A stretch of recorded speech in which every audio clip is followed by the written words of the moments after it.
Tragedy struck the Kennedy family in 1999 when John F. Kennedy, Jr., the son of President John F. Kennedy, his wife, Carolyn Bessette-Kennedy, and her sister Lauren Bessette, died in a plane crash off the coast of Massachusetts.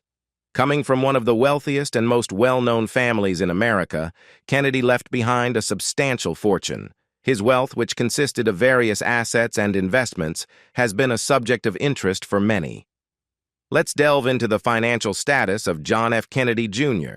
and explore who really inherited John F. Kennedy, Jr.'s money after he died and left behind no children.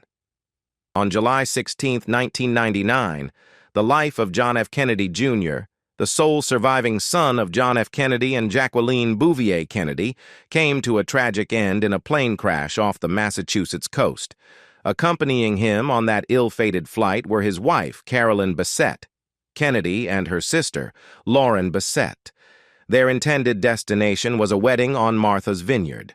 Regrettably, all three lost their lives that night, leaving numerous unanswered questions surrounding the circumstances of the Piper Saratoga light aircraft's departure from a New Jersey airfield and its subsequent disappearance. Several factors may have contributed to this tragic incident. Adverse weather conditions, including heavy storms, were prevalent at the time. Furthermore, John F. Kennedy, Jr., despite having earned his pilot's license just a year earlier, is believed to have become disoriented during the flight. Reporting on the investigation revealed that Kennedy had lost control of the plane, resulting in a harrowing descent into the ocean at a speed of 53 mph, a perilous situation even for the most experienced aviators. Stephen Gillen, a historian and close college friend of Kennedy, expressed his opinion to People, stating that Kennedy should not have taken off that fateful night. He believed that, at the first indication of danger, Kennedy should have followed the lead of many other pilots by changing course, flying inland away from the ocean, spending the night in a safer location, and resuming the journey the following morning. Tragically, this was not the course of action taken, and instead, Navy and Coast Guard divers undertook a 5-day search operation to locate the wreckage and recover the bodies of the 3 passengers, all found still secured to their seats. John F. Kennedy, Jr. strained marriage. In 1992, John F. Kennedy, Jr. crossed paths with Carolyn Bessette, a publicist working for Calvin Klein. What unfolded was a romance akin to a fairy tale, but it quickly became fodder for tabloids. Their whirlwind relationship culminated in a private wedding ceremony in 1996, a moment meant to be shared intimately between them. However, once news of their nuptials leaked to the media, the frenzy surrounding their union only intensified. Despite Kennedy's pleas for privacy, the press continued to hound the couple relentlessly. This relentless media scrutiny took a toll on Carolyn Bessette-Kennedy. While John F. Kennedy, Jr. had grown up in the spotlight, Bessette found herself unwillingly thrust into its harsh glare. This notoriety led her to adopt a reclusive lifestyle, with most of her time spent at home. Moreover, she reportedly felt uncomfortable with the high-profile Kennedy family, further adding to her distress. Their passionate relationship began to show signs of strain, with public arguments between the couple becoming tabloid fodder. Bessette's fear of the paparazzi only intensified during this tumultuous period. In a bid to salvage their relationship, the couple decided to attend the wedding of Kennedy's cousin in Hyannisport. Despite Bessette-Kennedy's reservations, Kennedy, who had accumulated 300 hours of flight experience, agreed to pilot the aircraft for the trip. Lauren Bessette, Carolyn's sister, opted to accompany them on the journey, with plans to be dropped off at Martha's Vineyard to spend the weekend with friends. Tragically, their ill-fated flight encountered poor visibility or perhaps the limitations of an inexperienced pilot, resulting in a catastrophic crash into the Atlantic Ocean. At the time of their untimely deaths, all 3 passengers were in their 30s. Despite the challenges in their marriage, friends and family held hope that the couple would eventually reconcile and find peace, perhaps even starting a family of their own. How did the public react to JFK Jr.'s death? The tragic passing of John F. Kennedy Jr. elicited an outpouring of heartbreak from the public, particularly when viewed in the somber context of the numerous tragedies that had befallen the Kennedy family over the years. Many regarded his untimely death as yet another example of the so-called Kennedy curse, a term used to describe the series of misfortunes and tragedies that had struck the family. In Hyannisport, Massachusetts, a place intimately associated with the Kennedys as they owned several properties there, the response to the tragedy was deeply felt. Numerous businesses and residents in the area reportedly flew their flags at half-staff as a symbol of mourning for John F. Kennedy Jr. and the Bessette sisters, Carolyn and Lauren. Even President Bill Clinton, in a gesture of respect and sympathy, ordered the White House flags to be flown at half-staff as a mark of tribute. At a public memorial held to honor John F. Kennedy Jr.'s memory, Senator Edward M. Kennedy, a prominent member of the Kennedy family, delivered a heartfelt eulogy. In his poignant address, Senator Kennedy reflected on the hopes and aspirations held for John, remarking, "We dared to think, in that other Irish phrase, that this John Kennedy would live to comb gray hair, with his beloved Carolyn by his side. But like his father, he had every gift but length of years." Senator Kennedy's words captured the profound sense of loss and the enduring impact of John F. Kennedy Jr.'s tragic departure, echoing the sentiment felt by countless individuals across the nation and beyond. What happened to John F. Kennedy Jr.'s fortune? John F. Kennedy Jr. and his wife, Carolyn Bessette-Kennedy, faced a tragic end to their lives, leaving no children to carry on their legacy. In the aftermath of their untimely deaths, the distribution of John's estate took center stage. The New York Post reported that, had Carolyn survived him, she would have been the sole inheritor of John's substantial fortune. However, John F. Kennedy Jr.'s last will and testament, filed in court later that year, revealed a different course for the disposition of his assets.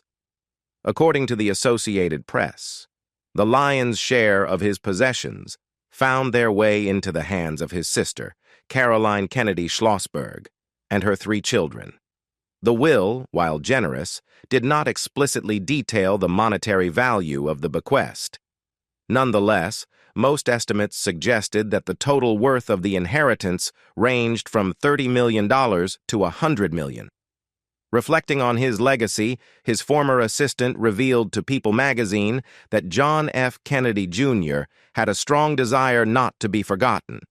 His legacy lives on through the recipients of his generosity, especially his beloved nieces and nephews. Among the assets inherited by Rose Kennedy Schlossberg, age 11 at the time, Tatiana Kennedy Schlossberg, age 9, and John B. Kennedy Schlossberg, age 6, were his opulent Tribeca apartment and his share of the expansive Martha's Vineyard estate previously owned by their grandmother, Jacqueline Kennedy Onassis. Interestingly, this Martha's Vineyard estate would later be put up for sale. In addition to these significant properties, the trio also received personal belongings that held deep sentimental value. These included their uncle's clothing, furniture, and cherished mementos from their grandfather, former President John F. Kennedy, such as a rocking chair, a PT 109 tie clip, a gold Cartier watch, and a silver money clip. Beyond his immediate family, John F. Kennedy Jr. demonstrated his thoughtfulness by leaving monetary gifts to various individuals in his life. Court records revealed that he allocated funds from his trust to benefit an array of recipients, reflecting the breadth of relationships he cherished. This diverse group comprised 14 friends, former employees, and family members. Recipients ranged from family members, including his sister and her children, to cousins like Timothy Shriver and Robert F. Kennedy Jr., as well as his personal lawyer, assistant, former nanny, and his mother's former assistant. John also continued his family's commitment to philanthropy through his posthumous contributions. He extended financial support to his father's presidential library and Reaching Up, a charitable organization he had established in 1985. Reaching Up was dedicated to assisting individuals with developmental disabilities, a cause close to his heart. In the final chapter of this financial narrative, a significant sum was allocated in 2006 to resolve a wrongful death lawsuit brought by the Bessette family against the Kennedy estate. This legal settlement marked the end of a series of events stemming from the tragic plane crash that claimed the lives of Carolyn Bessette-Kennedy and Lauren Bessette, offering some measure of closure to those involved. The Bessette family reached a $15 million settlement with John F. Kennedy Jr.'s estate in 2001 as part of a wrongful death lawsuit. This intricate web of inheritances and financial settlements underscores the lasting impact of John F. Kennedy Jr.'s life and the thoughtful manner in which he ensured the well-being of those he cared about, even in his absence. Remembering John F. Kennedy Jr.'s legacy. John F. Kennedy Jr.'s legacy is one that transcends mere numbers and wealth. It is a testament to his enduring commitment to public service and the profound impact he had on American society. He will forever be remembered not just for his family name, but for his significant contributions that left an indelible mark on the nation. A remarkable facet of John F. Kennedy Jr.'s legacy is his unwavering dedication to public service. His vision and ambition led to the creation of the groundbreaking magazine George. Through this publication, he sought to bridge the gap between politics and culture, aiming to engage and inspire young people to actively participate in the political process. By fostering a deeper understanding of the political landscape and encouraging civic engagement, John F. Kennedy Jr. hoped to shape a brighter future for the nation. However, his impact extended well beyond the realm of media. John F. Kennedy Jr. also made substantial contributions in the legal field. As an attorney, he championed justice and fought against corruption. Working at prestigious law firms, he took on important cases and advocated for causes that resonated with his sense of ethics and fairness. According to Rose Marie Terenzio, Kennedy's personal assistant, confidant, and the author of Fairy Tale Interrupted, he was acutely aware of his legacy and made decisions with utmost care, especially in the public sphere. Terenzio reflected on Kennedy's approach, stating, "He understood his legacy and was careful with it." She noted that he leveraged his legacy only when it could serve a purpose for the greater good, and he rarely granted interviews unless there was a meaningful intent behind them. His actions were consistently motivated by the question of how they could benefit others. Kennedy's commitment to supporting underdogs and his pride in his late father's legacy were evident in his choices and actions.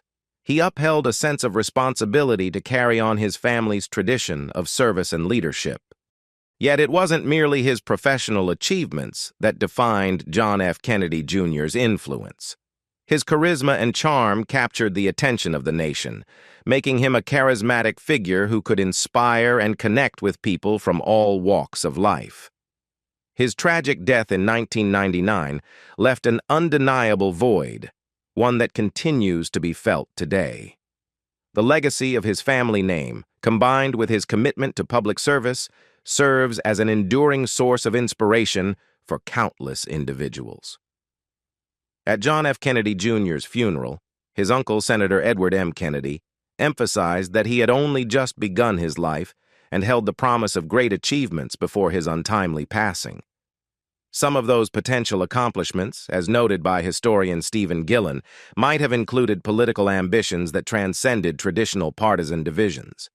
In the final year of his life, Kennedy seemed ready to test his ideas in the public arena, with aspirations that might have led him to consider running for the office of governor of New York. However, Kennedy's life was tragically cut short on that fateful July evening, leaving many to wonder about the unfulfilled potential and the path he might have taken in the world of politics. Gillen concluded that John F. Kennedy Jr. should be remembered not only for the unfulfilled promise, but also as a complex and exceptionally decent human being. His legacy extends beyond what might have been and encompasses the enduring impact of his commitment to public service and his dedication to making the world a better place for others. In remembering John F. Kennedy, Jr., we honor not only his achievements, but also the ideals he held dear. His legacy serves as a reminder that one person can make a profound impact on society, leaving behind a lasting imprint that transcends the passage of time. In remembrance of John F. Kennedy, Jr., let us reflect on the legacy he left behind. A legacy of dedication to public service, compassion, and the unwavering pursuit of the greater good.